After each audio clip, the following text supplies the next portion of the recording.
Habil Yafi kirimkan umpan, sikat, gol!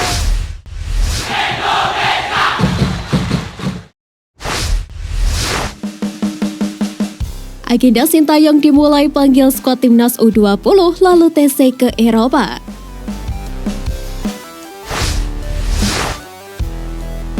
Kabar baik datang bagi timnas U20 Indonesia yang akan kembali menggelar pemusatan latihan jelang berlaga di Piala Asia U20 2023. Sebagaimana diketahui, tim Merah Putih mendapatkan tiket ke Piala Asia U20 2023 setelah menjadi juara grup F di babak kualifikasi.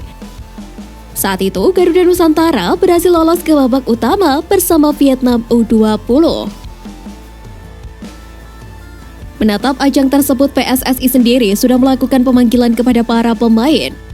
Hal tersebut diketahui lewat konfirmasi klub yang bersangkutan seperti 3 pemain Persib Bandung, yakni Kakang Rudianto, Robby Darwis, dan Ferdiansyah, serta Kade Arel Priyatna dari Bali United. Nantinya, para pemain akan melakukan pemusatan latihan di Jakarta, Indonesia pada 8 hingga 10 Oktober 2022. Kemudian berlanjut dengan pemusatan latihan di Turki pada tanggal 10 Oktober hingga 5 November 2022. Selepas itu, skuad Garuda Asia juga akan bertolak ke Spanyol untuk melanjutkan pemusatan latihan. Pasukan Sintayong akan berlatih di sana hingga 4 Desember 2022. Selain untuk mempersiapkan tim di ajang Piala Asia U20, skuad Garuda Nusantara juga dipersiapkan untuk Piala Dunia U20 yang akan berlangsung di Indonesia. Di lain sisi, selepas menakodai TC Timnas U20 di Eropa, Sintayong juga akan dihadapkan dengan tantangan besar untuk merengkuh trofi perdana di Piala AFF bagi timnas senior yang akan dimulai pada akhir Desember mendatang.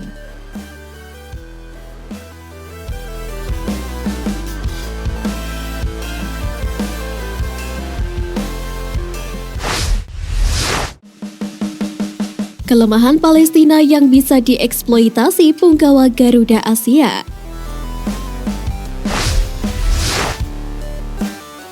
Pertama, bek kanan lemah.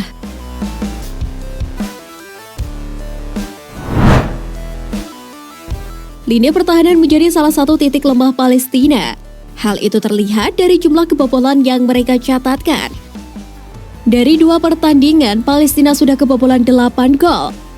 Dengan kebobolan 4 pertandingan di setiap laga. Tetapi secara khusus Indonesia bisa mengeksploitasi sisi kanan pertahanan Palestina yang cenderung lebih mudah ditembus. Pasalnya, saat menghadapi Malaysia dan UEA, lini pertahanan sebelah kanan terlihat yang paling mudah ditembus. Tentu kesempatan besar datang bagi Afrizal Rizky dan juga Habil yang sejauh ini menjadi andalan Bima Sakti untuk memanfaatkan sektor kanan pertahanan Palestina.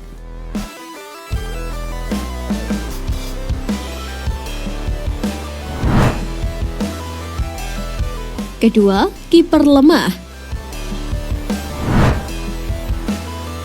Palestina U17 juga memiliki penjaga gawang yang penampilannya kurang memuaskan di 2 pertandingan awal yang mereka jalani.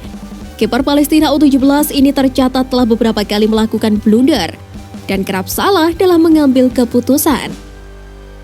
Akibatnya gawang Palestina pun sering kebobolan.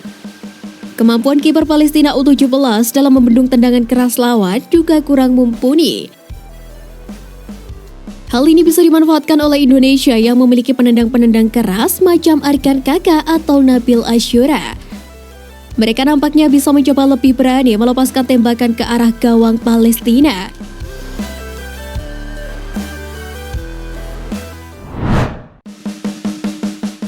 Ketiga, transisi negatif lemah. Palestina juga tidak memiliki organisasi permainan yang bagus. Transisi dari menyerang ke bertahan atau negatif mereka juga lemah. Terlambatnya pemain saat kembali ke posisinya usai menyerang ini juga menjadi lubang yang kerap dimanfaatkan oleh tim lawan. Melihat transisi negatif Palestina yang lemah, maka Indonesia bermain memaksimalkan strategi serangan balik untuk mengancam gawang lawan. Kemenangan atas Palestina sangat penting bagi Indonesia demi memperlebar peluang untuk lolos ke putaran final Piala Asia U17 2023. Pasalnya hanya 10 juara grup dan 6 runner-up terbaik yang berhak meraih tiket lolos ke putaran final Piala Asia U17 2023.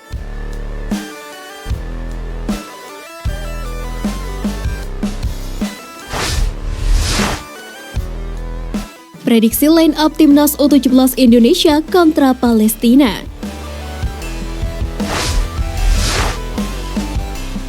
Dengan formasi andalan Bima Sakti, kemungkinan besar akan tetap menurunkan skema 4-3-3. Sektor penjaga gawang tidak akan mengalami perubahan. Andrika Fathirrahman akan tetap menjadi andalan.